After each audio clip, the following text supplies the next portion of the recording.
یہ ایک بہن نے فرمایا کہ ایک گھر ہے، اس میں کوئی عورت تھی، اس نے جل کر خودکشی کر لی تھی۔ اب کہتے یہ ہیں کہ وہ نظر آتی ہے سفید کپڑوں کے اندر اور محلے والوں کو بھی نظر آتی ہے، اور ان کو محلے والوں کو ڈراؤنے خواب نظر آنا شروع ہو گئے ہیں۔ تو کیا وہ عورت کوئی نقصان پہنچا سکتی ہے، اور کیا وہ کسی کے بدن میں داخل ہو سکتی ہے؟ اسی طرح کہتے ہیں ایک اور گھر ہے، اس کی چھت سے آوازیں آتی ہیں، کیا حکم شرع ہوگا؟ دیکھیں اچھی طریقے سے یاد رکھیے کہ یہ روحوں کا تصور کہ وہ گھوم رہی ہے، بدروح ادھر جا رہی ہے ادھر جا رہی ہے، یہ اسلامی تصور نہیں ہے۔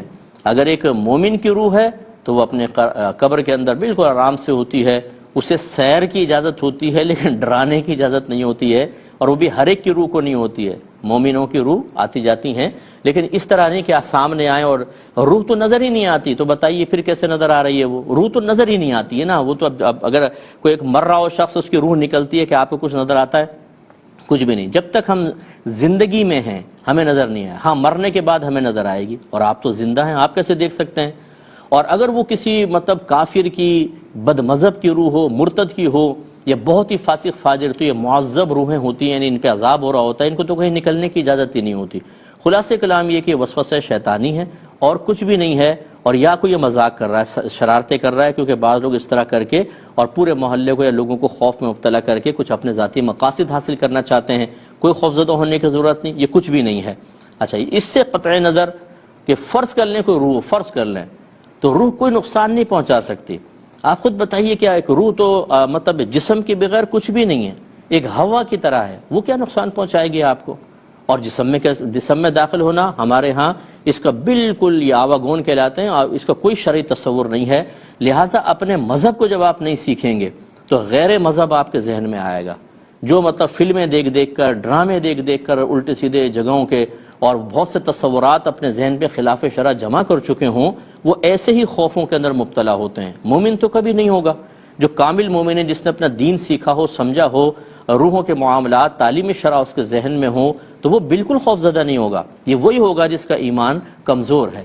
دوسرا جو آپ نے کہا کہ محلے والوں کو ڈراؤنے خواب، یہ اصل میں نفسیاتی ایک اثر ہوتا ہے۔ آپ بہت ٹینشن میں ہوں، آپ سوئیں، آپ کو خواب میں ایسا لگے وہ قتل کر رہا ہے، کتے پیچھے بھاگ رہے ہیں، بھیڑیا آپ پہ حملہ آور ہو رہا ہے، تو یہ بعض طبعی خواب ہوتے ہیں۔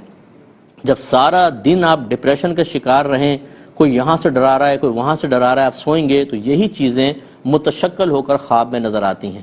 لہذا کچھ بھی نہیں ہے، آپ بالکل بے فکر رہیے۔ اسی طرح گھر کی چھت سے آوازیں آ رہی ہیں، یہ کوئی آوازیں وغیرہ نہیں ہے، یہ آپ کا وہم ہے، کوئی کیڑا ہوگا، کوئی ہوا چل رہی ہے، کوئی چیز گر گئی اور وہ آوازیں شروع ہو گئیں۔ مذہب اسلام میں ان چیزوں کا کوئی تصور نہیں۔ ہاں جنات ہو سکتے ہیں، جنات بعض وقت تنگ بھی کرتے ہیں، لیکن اس طرح نہیں کرتے ہیں کہ وہ سامنے آ رہے ہیں اور یہ ہو رہا وہ ہو رہا ہے۔ یہ کبھی کبھار ایسے معاملات ہوتے ہیں کہ جنات ہر ایک کو ایسے تنگ کرنے لگتے تو کوئی ایک مسلمان بھی اس سے محفوظ نہیں ہوتا، کیونکہ وہ تو کوشش کرتے کہ ہمیں ڈسٹرب کریں، اور اگر وہ اس ایسی تصرف کر سکتے تو پھر جو نمازی مسجد کی طرف جا رہا ہوتا اس کو اٹھا کے پھر گھر کی طرف پھینک دیتے تاکہ جا ہی نہ سکے۔ ان کو ان تصرفات کی اجازت ہی نہیں ہے، اگر ہوتی تو پھر یہ بہت کچھ کر لیتے، یہ صرف دعوت دے سکتے ہیں اور کچھ بھی نہیں۔ تو خلاصہ کلام یہ ہے کہ یہ وسوسہ شیطانی ہے۔ ہمت کریں اور کامل مومن بنیں اور اپنا دین سیکھیے، خدا را خاص طور پہ عقائد سیکھیے تاکہ آپ کا ایمان مضبوط رہے۔